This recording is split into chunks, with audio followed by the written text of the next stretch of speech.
धरती का तापमान घटाए। यह धरती तप रही है। पेड़ देश में बढ़ल प्रदूषण, पेड़ लगाई दूसर। हो देश में बढ़ल प्रदूषण, पेड़ लगाई दूसर।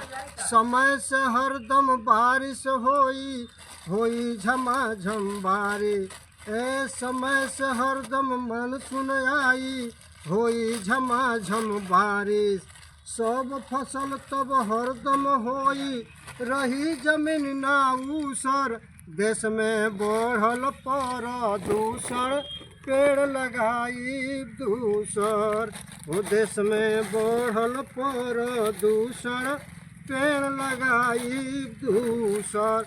आप सभी सम्मानित देशवासियों से नम्र निवेदन है कि आप लोग इतना के शेयर करें कि वास्तव में प्रदूषण भाग के चीन चल जाए। धन्यवाद रूरा सबका।